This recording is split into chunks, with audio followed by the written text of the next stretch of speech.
Avant la Deuxième Guerre mondiale, la planète industrialisée fabriquait 1 million de tonnes de produits chimiques. Et en 2005, 500 millions. Entre les deux, la production de masse, la frénésie du progrès, le consumérisme des 30 glorieuses, la magie pétrochimique qui invente le biberon incassable et les couverts en plastique.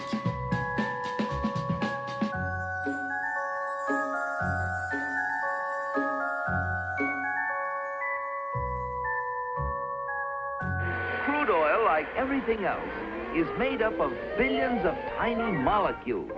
And using the magic of research, oil companies compete with each other in taking the petroleum molecule apart and rearranging it into, well, you name it, fabrics, toothbrushes, tires, insecticides, cosmetics, weed killers, a whole galaxy of things to make a better life on Earth.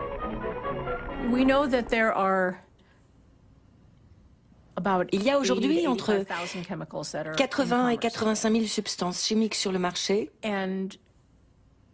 dont environ 7 000 qui sont commercialisées à haut volume. Pour la plupart, leur toxicité n'a pas été testée. Ça, c'est le point de départ. Mais vous allez me dire, et alors? On les fabrique, elles sont formidables, elles permettent de fabriquer tous les produits que ces images montrent. Oui, mais le problème, c'est qu'elles pénètrent dans nos corps, ce qu'on ignorait totalement à l'époque. Les perspectives sont infinies, le potentiel est infini. Oui, si vous ignorez les déchets et toutes les substances chimiques et les contaminants qui s'échappent des produits.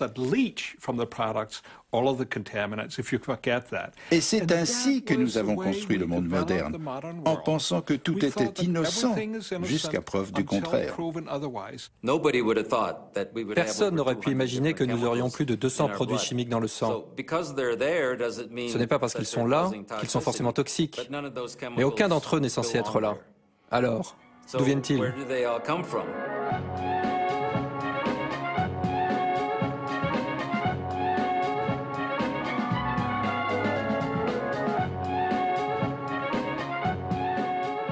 Les produits chimiques se sont mis à partager notre vie quotidienne, incrustés dans les plastiques, les détergents et les grille-pains, nichés dans les aliments, les boîtes de conserve, les jouets, les shampoings, invisibles et partout à la fois, y compris dans nos corps.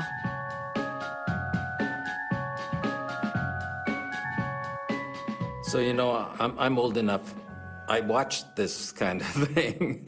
And in fact, vous savez, je suis assez vieux pour avoir vu ce genre d'image. En fait, quand j'étais petit, ils venaient pulvériser du DDT dans les rues pour tuer les insectes. Et nous, les gosses, on courait derrière pour sentir les gouttes sur notre visage. Si je vous raconte ça, c'est parce qu'à l'époque, rien ne nous permettait de savoir que toutes ces choses généreraient des produits nocifs. Où que l'on cherche, on trouve des produits chimiques dans nos corps. On en détecte dans les urines, ce qui est une bonne façon de les mesurer, dans le sang, dans le liquide amniotique des femmes enceintes, dans le cordon ombilical et le méconium après la naissance des bébés, dans le lait maternel. Où que l'on cherche, on trouve des quantités mesurables de produits chimiques qui proviennent de notre environnement. Et le problème, c'est qu'ils sont invisibles. Le confort moderne se balade dans nos veines sous des noms strictement inconnus et parfainement barbares. La grande famille des pesticides, du dichloro-diphényltrichloroéthane, le DDT, à l'atrazine, phtalate, bisphénol A, parabène, diphényléther polybromé, acide de perfluorooctane. Une pollution invisible, continue, qui intoxique l'humanité en toute discrétion et à domicile.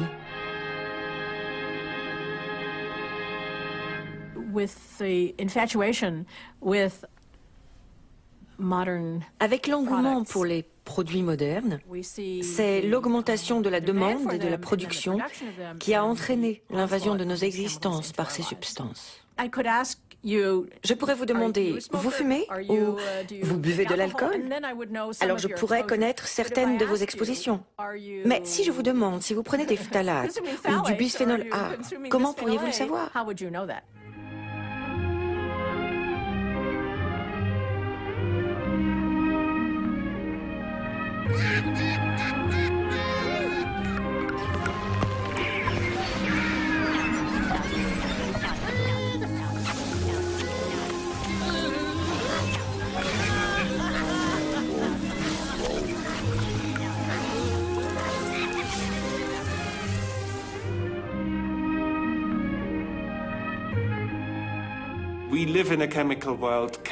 Nous vivons dans un monde chimique. Les produits chimiques ont des fonctions. Ils sont très utiles. C'est pour ça qu'ils existent. Le prix à payer, c'est que nous y sommes exposés. Il n'y a qu'une seule façon de s'en sortir. Nous avons besoin d'une approche rationnelle pour mesurer leur utilité par rapport aux risques pour notre santé.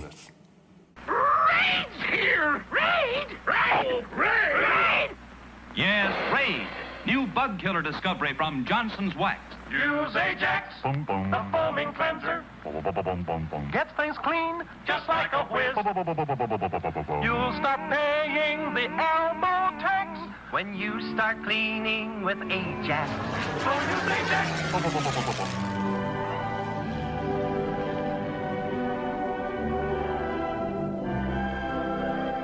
Notre quotidien le plus banal est farci de produits chimiques qui s'échappent des objets. Et certains ont une caractéristique bien particulière. Ils peuvent cambrioler notre intimité hormonale, c'est-à-dire bloquer les hormones ou les imiter, donc altérer leur taux. On les appelle les perturbateurs endocriniens.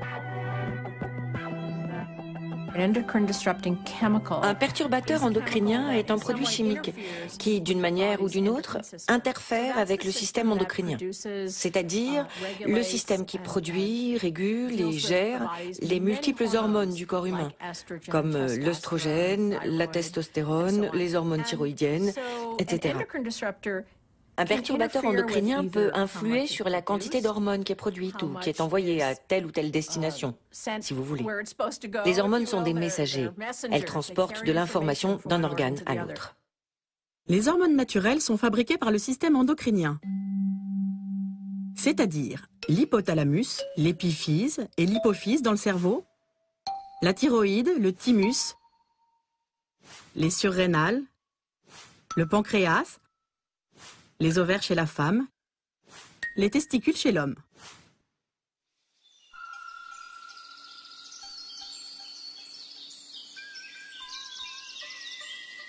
L'adrénaline, par exemple, est une hormone qui participe à la gestion du stress. Un manque d'insuline peut causer du diabète. Les hormones sont souvent extrêmement puissantes. Leurs messages et leurs signaux doivent être accordés en finesse, un peu comme si quelqu'un allumait une lumière et que quelqu'un d'autre l'éteignait ensuite. Toutes ces réactions on-off doivent être soigneusement contrôlées. Et un produit chimique extérieur qui intervient dans ce circuit d'une manière ou d'une autre peut avoir de graves effets secondaires sur notre santé. Le corps sécrète de la testostérone, l'hormone sexuelle masculine, en quantité et en temps voulu. Ni plus ni moins. Haute précision. À minuscule quantité, grands effets.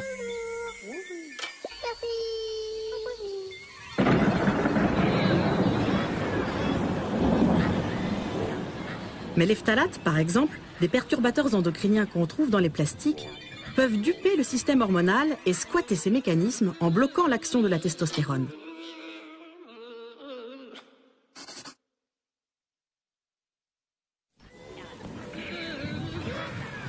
Les perturbateurs endocriniens parasitent les manœuvres sophistiquées des hormones. Autant jouer du Chopin avec des moufles.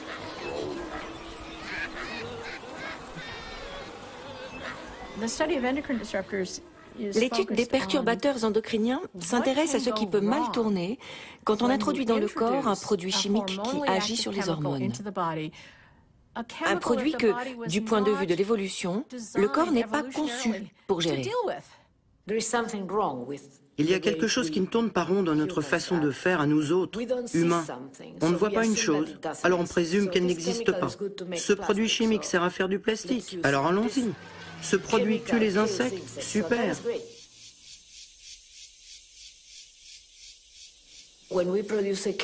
Quand on crée un produit chimique, on le teste seulement pour ce que l'on connaît, pas pour ce que l'on ne connaît pas encore. Nous avons beaucoup de tests à notre disposition, mais avec les perturbateurs endocriniens, la plupart des effets qui nous inquiètent ne sont pas détectés par les systèmes existants.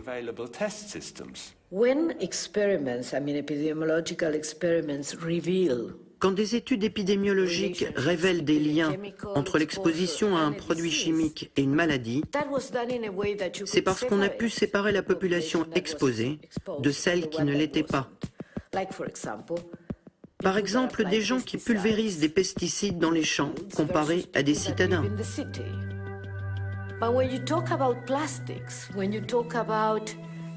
Mais quand il s'agit de plastique ou de choses qu'on trouve dans les urines ou le sang de tout le monde, on n'a pas ce privilège, car il est impossible de distinguer une population vierge d'une population exposée pour mener ces études sur l'homme.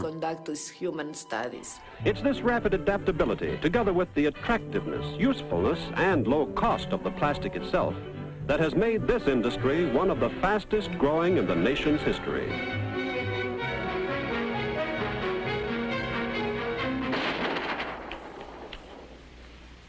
What's it to you?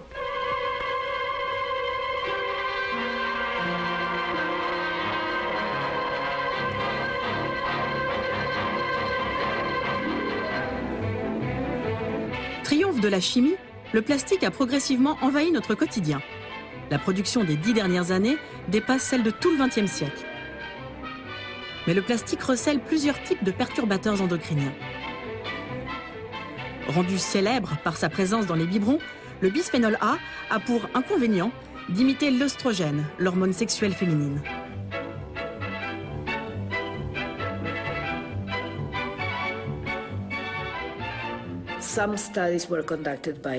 Des études menées par les Centers for Disease Control, par exemple, ont montré que plus de 92% des urines qui correspondent au profil de l'Américain moyen contiennent du bisphénol A.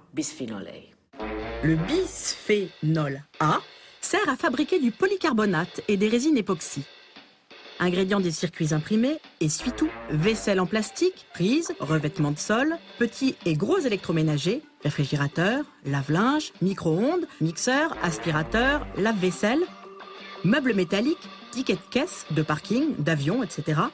Colles et adhésifs, bonbonnes d'eau, amalgames dentaires, emballages alimentaires, équipements automobiles, récipients en plastique, conserves et canettes, sèche-cheveux, lunettes de protection, casques de sport, raquettes, skis, outils de jardinage, appareils photo, lunettes, DVD, récipients de produits d'hygiène, gourdes, fer à repasser, télé, rasoir, ordinateur.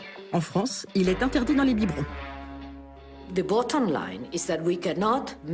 En gros, on ne peut plus évaluer une exposition et ses conséquences sur l'homme parce que tout le monde est exposé tout au long de sa vie.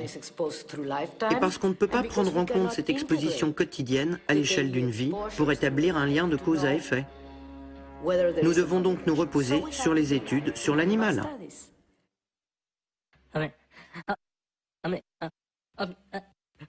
Non.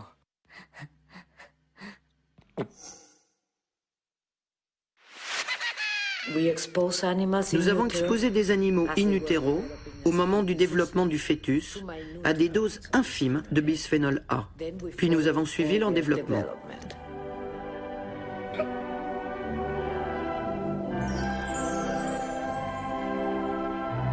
Exposés à cet oestrogène d'origine chimique, les bébés souris manifestent hyperactivité et troubles du comportement.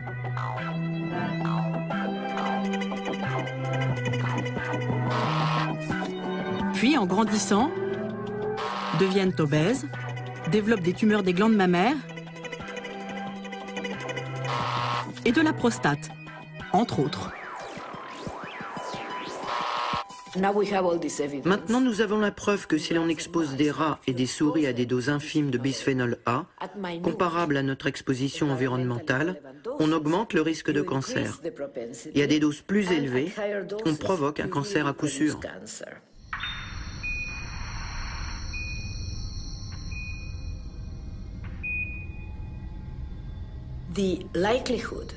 Dans les années 50, une femme sur 22 risquait d'avoir un cancer du sein.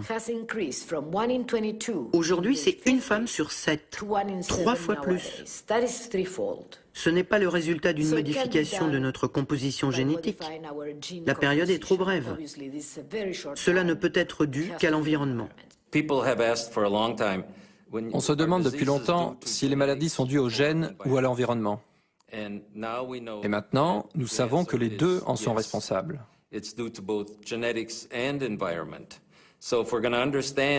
Alors, si nous voulons comprendre l'étiologie, la cause des maladies, il nous faut comprendre la part génétique, mais aussi la part liée à l'environnement. Et l'environnement regroupe les expositions chimiques, la nutrition, le stress, les médicaments, les infections. Pendant le développement, il existe certaines fenêtres où l'organisme est extrêmement sensible aux expositions chimiques, qu'elles soient naturelles ou synthétiques. On peut exposer un adulte à des produits chimiques et n'avoir aucun effet. Mais si on expose un embryon, un fœtus ou un nouveau-né, il peut y avoir un impact. Nous savons aujourd'hui que le moment où l'impact de la nutrition et des produits chimiques est le plus important, c'est pendant le développement.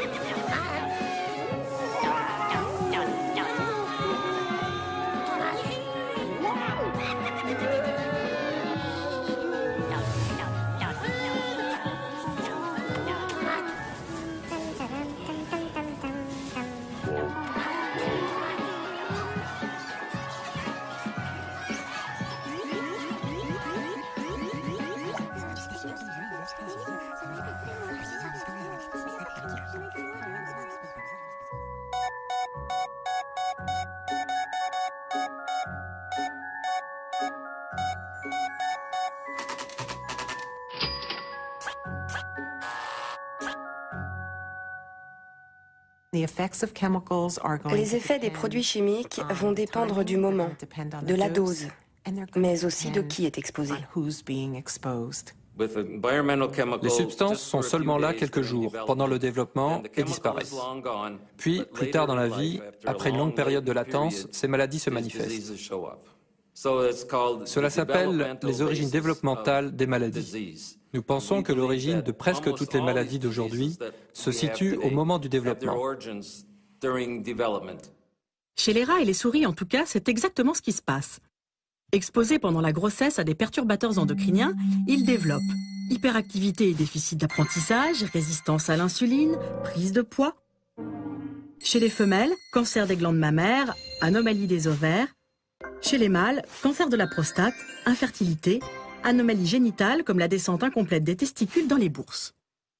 Or, chez les humains aussi, les maladies adultes peuvent s'amorcer dès la vie fétale. Depuis la création du registre des cancers au Danemark en 1943, le taux de cancer des testicules a augmenté de 400%. C'est une augmentation stupéfiante en seulement une ou deux générations, et elle ne peut être due qu'à des facteurs environnementaux. De nombreuses pistes suggéraient que les origines du cancer des testicules se situaient très tôt dans la vie. Nous avons émis l'hypothèse que ce cancer commençait pendant la vie fétale, même si la tumeur ne se développait pas en tant que telle avant l'âge adulte.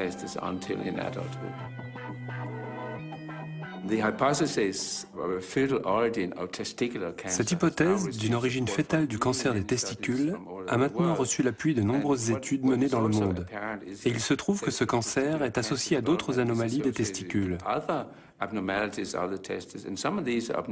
Anomalies qui sont parfois visibles juste après la naissance, quand par exemple les testicules ne se développent pas tout à fait normalement, ils ne descendent pas complètement dans le scrotum, ou bien quand le pénis ne se développe pas comme il faut. Il y a alors une augmentation du risque de cancer des testicules. C'est-à-dire que nous avons un groupe de symptômes, de maladies, qui sont liés et que nous appelons maintenant le syndrome de dysgénésie testiculaire. Un syndrome qui ne fait pas qu'augmenter dans les statistiques. Il va aussi de pair avec une baisse considérable de la fertilité. Environ 1% par an, soit moitié moins de spermatozoïdes en 50 ans. C'est marée basse dans les bourses du monde moderne. Notre hypothèse était donc la suivante. Si une hormone extérieure pénètre dans les testicules et perturbe l'équilibre délicat au moment de leur développement, on pourrait alors avoir les mêmes conséquences qu'avec un problème d'origine génétique. Listen to the sounds of freshness.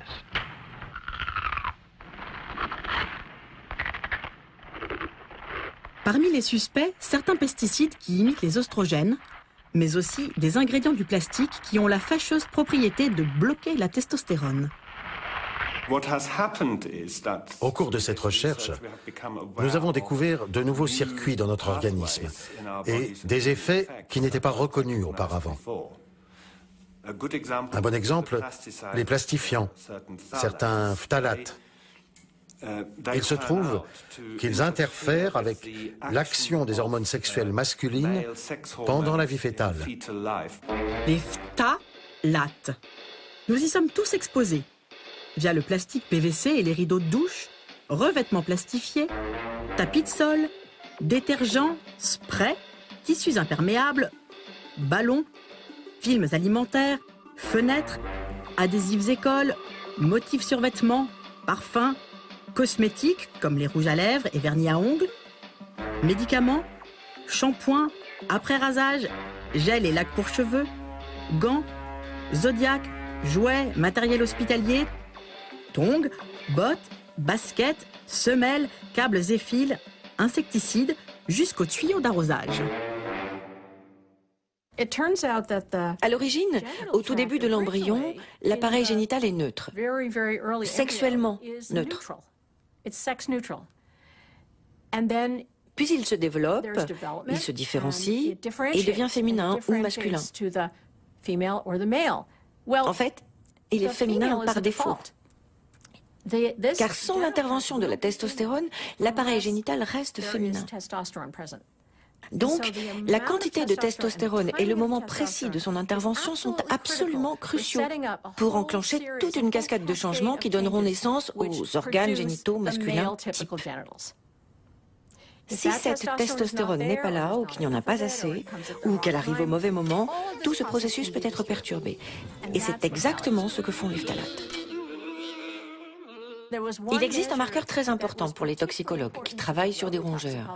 Nous y avons prêté particulièrement attention. C'est ce que l'on appelle la distance anogénitale, la distance entre l'anus et le scrotum. Chez les rongeurs, la distance anogénitale est en moyenne 2 fois plus longue chez les mâles que chez les femelles. Mais quand leur mère a été exposée à des phtalates, la distance anogénitale des petits mâles est réduite. Plus la dose de phtalates est importante, plus la distance anogénitale est réduite, au point de ressembler à celle des femelles. Nous nous sommes demandé si cela pouvait arriver chez l'homme. Avec son équipe, Shanna Swan a mesuré les taux de phtalates chez plus de 100 femmes enceintes. Puis, quand les bébés sont nés, elle a soigneusement examiné les petits garçons à la recherche de signes de féminisation.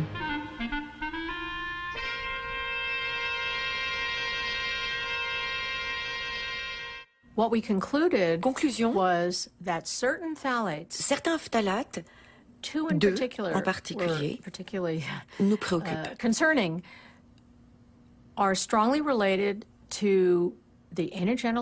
Ils ont une influence majeure sur la distance anogénitale et les petits garçons très exposés à ces phtalates ont un appareil génital moins typiquement masculin.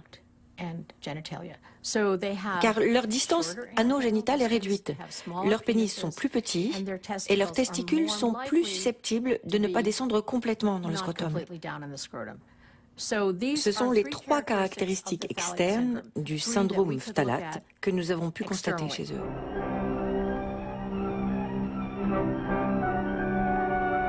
Une autre famille de perturbateurs endocriniens est, quant à elle, soupçonnée de s'en prendre au cerveau et de provoquer dyslexie ou troubles de la mémoire et de l'attention chez les enfants. Ce sont les diphényléthers polybromés, ou PBDE, des additifs qui retardent la progression du feu. Afin de respecter les normes anti-incendie, on en a truffé les objets inflammables et les plastiques à partir des années 70.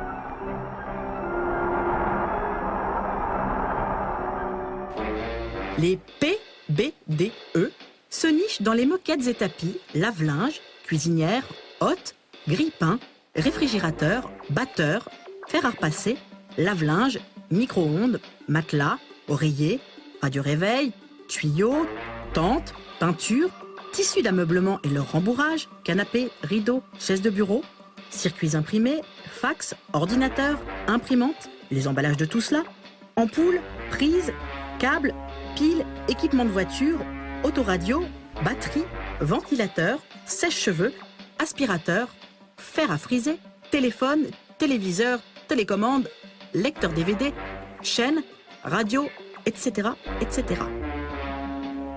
En 1970, on ne détectait pas de PBDE dans le lait maternel ou le sang humain. Mais les taux ont augmenté très rapidement entre 1970 et, disons, 2000. À notre grande surprise, la source majeure d'exposition à ces produits chimiques, tout du moins en Amérique, semble être liée à leur présence dans la poussière. Poussière des maisons, du bureau, des voitures. Quand on pense à la poussière, on se demande comment elle pénètre à l'intérieur des gens. Eh bien, les petits-enfants mettent en permanence leurs doigts dans la bouche et ils marchent à quatre pattes au ras du sol. Mais la poussière s'introduit également chez les adultes, qui mettent aussi, consciemment ou pas, leurs doigts dans la bouche. Les études toxicologiques sur l'animal démontrent que de nombreux retardateurs de flammes sont neurotoxiques. Donc globalement, nous avons ces preuves. Mais le cerveau d'un animal est moins complexe que celui d'un humain. Et nous ne savons pas vraiment comment transposer ces éléments pour évaluer les risques chez les humains. Les premières études sur les effets des PBDE chez les humains sont très récentes. Et dans la plupart des cas, les effets que nous constatons sont quasiment identiques à ceux que nous observons chez les animaux. J'estime donc que les données chez l'animal prédisent ce qui peut arriver chez l'humain. Du moins, elles le suggèrent fortement. Après tout, nous sommes des animaux. Many modern plastics, however, are fire resistant. One of the numerous improvements science has made in plastic articles. Il nous faudra des années et des années pour trouver des preuves plus concluantes. Est-ce qu'on doit attendre et laisser les enfants être exposés à tous ces produits chimiques pour nous apercevoir dans plusieurs années que certains d'entre eux sont aussi nocifs que le plomb? Son extrême toxicité pour le cerveau n'a pas empêché le plomb de passer 60 ans dans les carburants de nos voitures, au prétexte que les preuves n'étaient pas suffisamment irréfutables. Oui, mais la recherche a besoin de temps et les scientifiques ne sont pas des livreurs de pizza. This model shows how just the right amount of fluid containing tetraethyl lead and dye is added to the gasoline.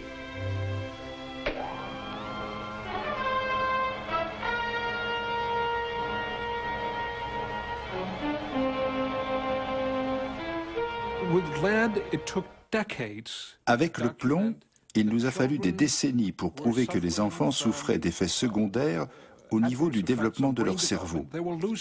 Ils perdaient des points de QI, diverses capacités, de la mémoire, etc.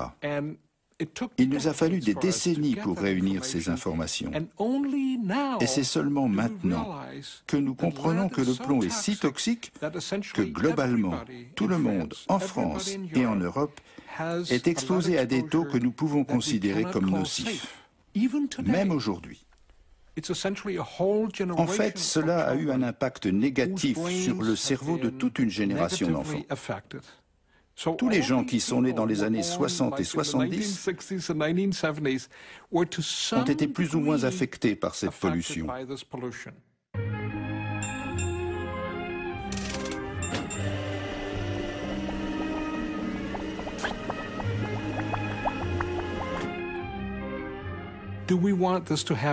Est-ce qu'on veut que cela se reproduise? Je dirais que non. Nous devons donc trouver un moyen de prendre des décisions responsables malgré les doutes.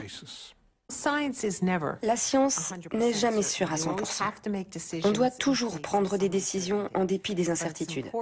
Et il est important de ne pas exiger 100% de certitude pour avancer. Je pense que les scientifiques, en tant que citoyens, ont la responsabilité d'expliquer au public leurs travaux et leur savoir. Votre cerveau se développe et c'est celui que vous garderez jusqu'à la fin de vos jours. C'est votre unique occasion de développer votre cerveau. Voici donc la recette pour confectionner une maladie contemporaine. Faire mariner une masse de perturbateurs endocriniens dans les liquides amniotiques des années 50 et 60. Et quand les enfants de l'ère synthétique atteignent l'âge adulte, constater l'augmentation de certains problèmes de santé publique. Celui de l'obésité, notamment.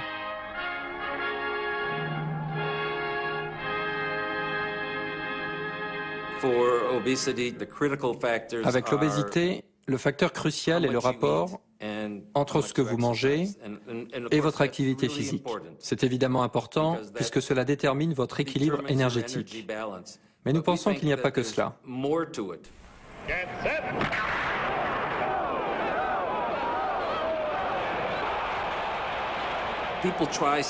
C'est tellement difficile de maigrir. 95% des gens qui perdent du poids le reprennent dans l'année qui suit. Cela veut dire quelque chose, qu'il y a comme une sorte de programmateur. Et si ce programmateur existe, c'est qu'il a peut-être été enclenché au cours du développement. L'ensemble du système est contrôlé de près par les hormones qui disent au corps combien de cellules graisseuses il doit fabriquer et quand exactement il doit le faire. Si un produit chimique extérieur s'immisce et stimule ce circuit au mauvais moment, le corps produira plus de cellules graisseuses. Et parce que cela arrive pendant le développement, au moment où les cellules graisseuses sont fabriquées, alors cet effet sera permanent.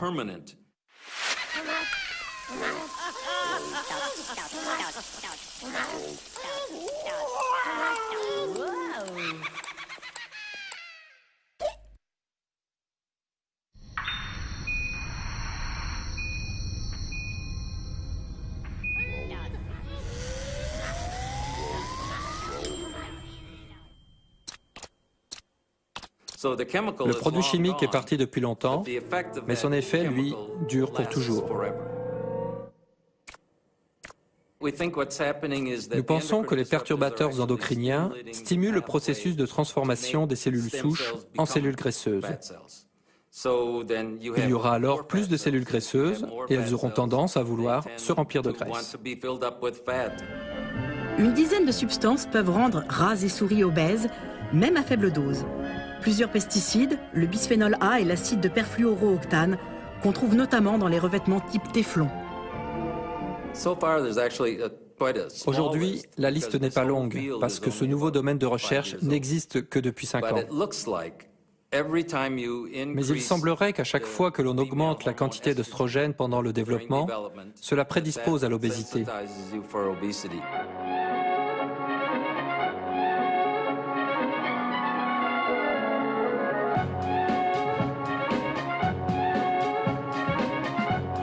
C'est là que le destin de l'être humain standard s'éloigne de celui du rat de laboratoire.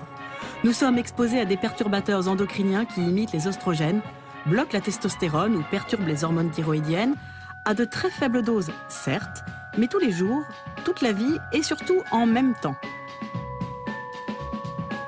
Un cocktail à la saveur modernité et aux effets pas vraiment grisants.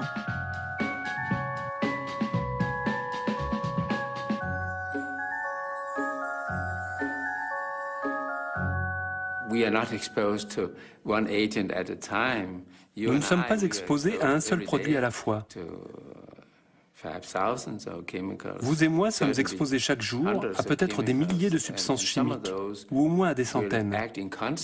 Certaines vont agir ensemble, d'autres pas, d'autres encore vont se neutraliser. C'est une recherche extrêmement compliquée.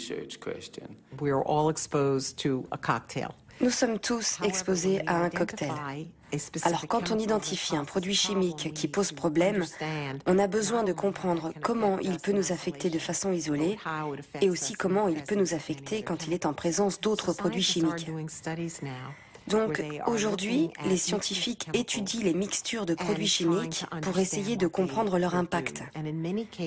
Et dans la plupart des cas, avec des doses comparables à notre exposition environnementale, il semblerait que leurs effets s'additionnent.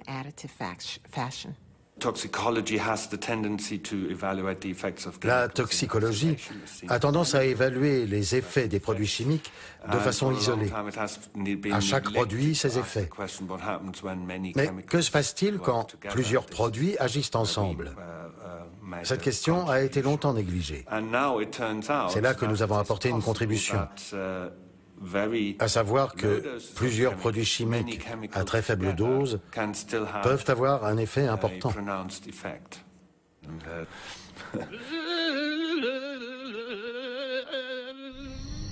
Dans son laboratoire, Andreas Kortenkamp choisit des perturbateurs endocriniens à des doses si infimes qu'ils ne produisent aucun effet dans un tube à essai ou sur des bébés rats. Puis, il prépare un cocktail de produits qui bloquent la testostérone, disons un phtalate, 2 pesticides, un médicament.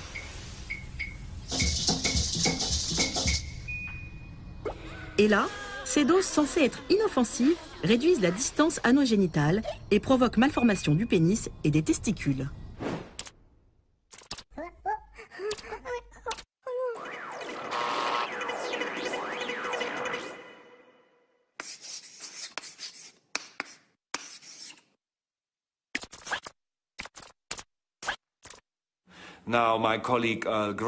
Mon confrère Gray appelle ça les nouvelles mathématiques. 0 plus 0 plus 0 égale quelque chose. Ce ne sont pas vraiment de nouvelles mathématiques, mais cette jolie formule pose bien le cadre du débat. Elle veut dire que si l'on ignore les effets des combinaisons, alors on court le danger de se tromper sur les véritables risques.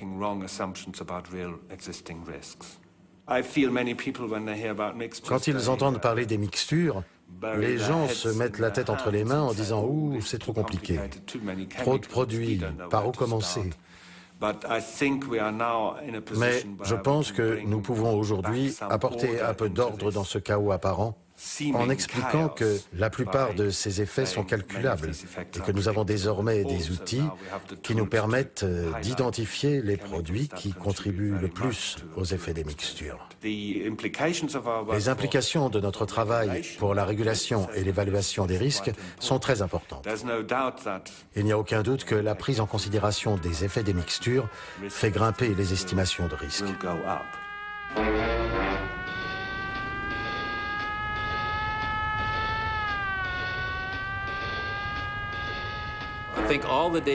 Selon moi, toutes les données sur l'animal et toutes les données sur l'homme nous mènent à penser que nous allons avoir un sérieux problème avec la santé humaine. Si ça se passe comme ça chez la souris, chez le rat et chez le singe, devinez quoi? Il y a de grandes chances pour que ça se passe aussi comme ça chez l'homme.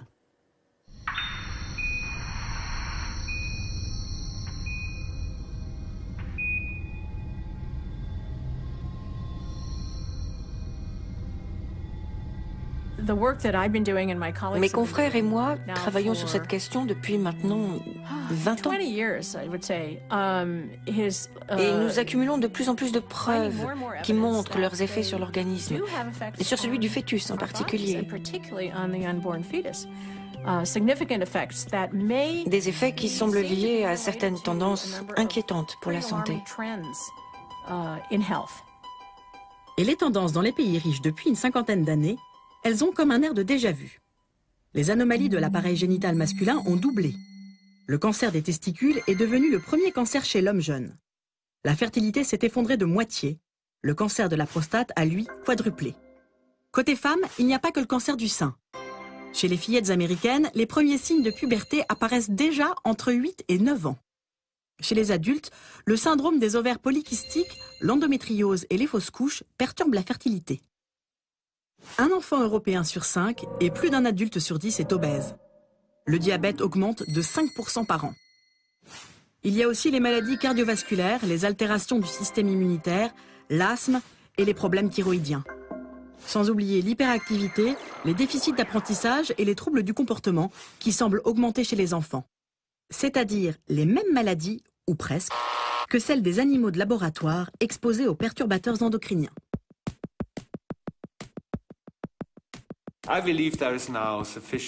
J'estime qu'il existe aujourd'hui suffisamment d'éléments scientifiques pour agir, ou du moins réfléchir à comment prendre en compte les effets des mixtures et probablement modifier certaines procédures de prise de décision.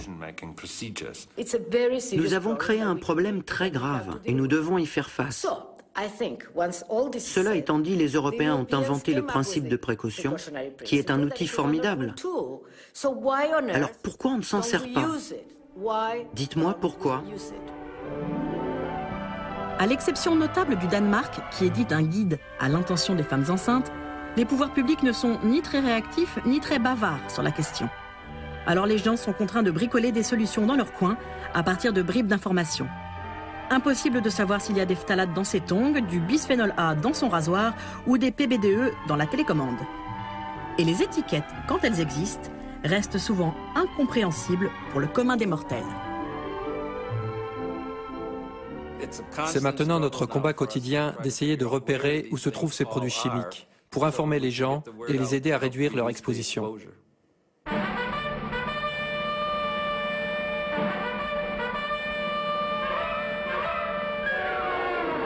Ce que je fais, et ce que je recommande aussi aux gens, c'est d'éviter les aliments transformés dans la mesure du possible.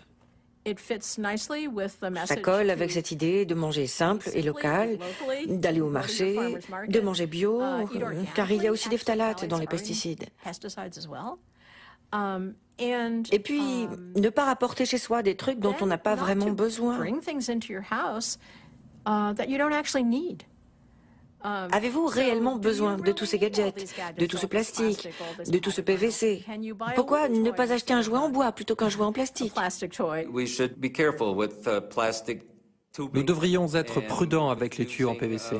Manger des légumes frais au lieu de conserve. Ne jamais chauffer au micro-ondes des aliments dans du plastique. Ce sont des choses assez simples à faire. Il existe maintenant des sites internet qui vous disent quels cosmétiques et quelles crèmes contiennent le moins de produits chimiques, qui sont des perturbateurs endocriniens. Je recommanderais particulièrement aux jeunes femmes qui cherchent à avoir un enfant et aux femmes enceintes de lire autant qu'elles le peuvent sur le sujet et d'éviter par exemple les cosmétiques. Si j'étais une femme enceinte, je n'utiliserais certainement pas de cosmétiques. I'm not sure I would use cosmetics. You and I could do a lot to avoid some chemicals, perhaps by. Vous et moi pouvons faire beaucoup pour éviter les polluants en nous informant sur la composition des aliments, des cosmétiques, etc. Mais nous ne pouvons pas complètement les empêcher de s'infiltrer en nous, parce que la nourriture est probablement une source majeure d'exposition aux produits chimiques. Ça étonne beaucoup les gens. Ils disent, comment ça? Il y a du plastique dans ma bouffe?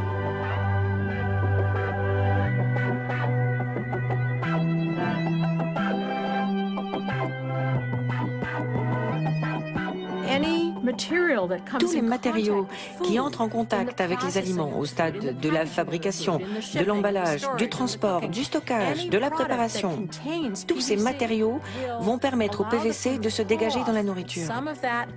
On ne sait pas exactement à quel stade, mais quand on teste les aliments, de nombreuses études l'ont fait, on voit bien qu'il y en a. Une émission de télévision britannique a fait une expérience. Elle a mesuré les taux de produits chimiques chez des gens qui mangent bio et mènent une vie saine. Puis elle les a comparés à des gens qui vivent en milieu urbain. Quel choc pour les gens qui mangeaient bio de découvrir que leur sang contenait des taux élevés de certains produits chimiques. Ils étaient frustrés, anéantis. Comment est-ce possible? C'est parce qu'il y a certaines sources d'exposition qu'on ne peut pas contrôler par des choix individuels.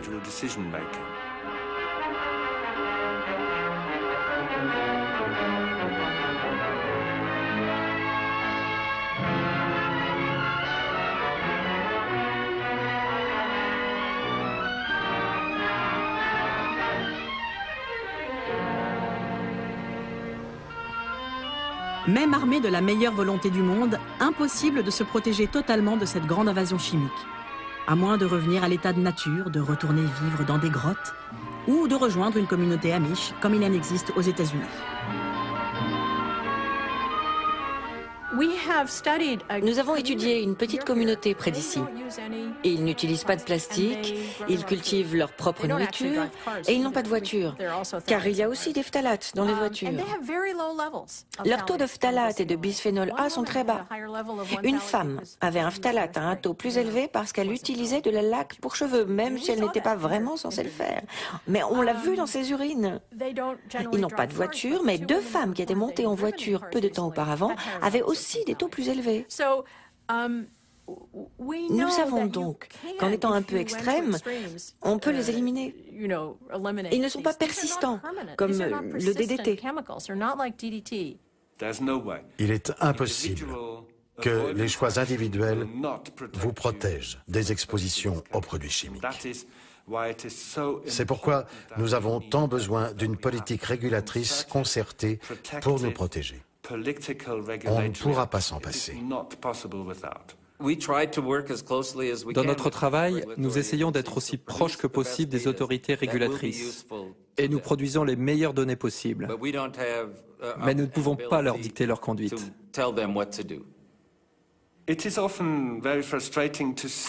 C'est souvent très frustrant de voir le peu d'impact du travail scientifique sur les actions politiques ou régulatrices. C'est valable pour le domaine dans lequel je travaille et qui est l'effet des produits chimiques sur la santé. Mais ça l'est aussi dans d'autres domaines, comme le réchauffement climatique, par exemple. Ce que les climatologues disent depuis des années n'a eu aucun impact sur l'action politique. Dans un monde idéal, nous n'en serions pas là. Et si nous en sommes là, c'est parce qu'on a laissé l'industrie commercialiser des produits chimiques sans tester correctement leur toxicité. Quand je pense qu'on a le choix entre 200 sortes de détergents, je ne suis pas sûre que ce soit une bonne idée. Du point de vue économique, certes, si je veux faire fortune en vendant des détergents, mon détergent doit être différent de celui que vend le type d'à côté.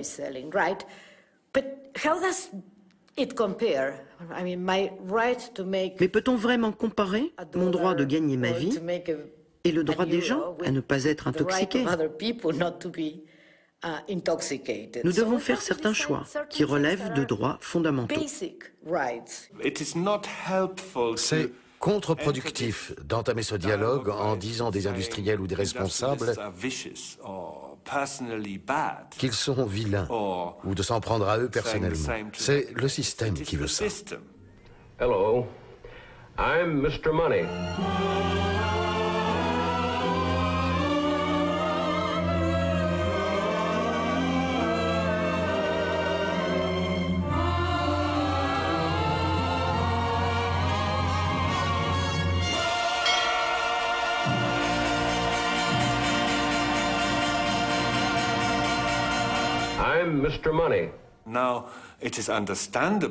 Bon, on peut aussi comprendre que lorsque nous, les scientifiques, débarquons en disant « Excusez-moi, mais je pense que vous devriez abandonner la production de telles substances », l'accueil ne sera pas chaleureux, évidemment.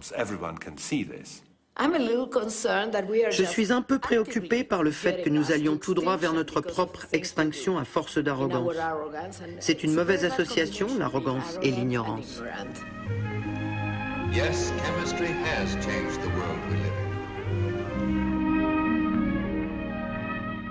in. If I developed a protocol and I would expose... Supposons que j'écrive un protocole qui prévoit d'exposer des femmes enceintes et des enfants à de faibles doses de pesticides, des doses identiques à celles que l'on trouve dans les aliments ou à proximité des champs après une pulvérisation ou bien dans l'eau du robinet.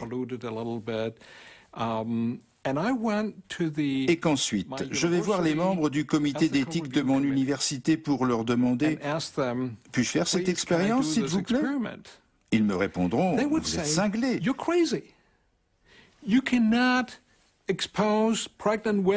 Vous ne pouvez pas exposer des femmes enceintes et des enfants parce qu'il y a un risque. Ces produits sont peut-être neurotoxiques.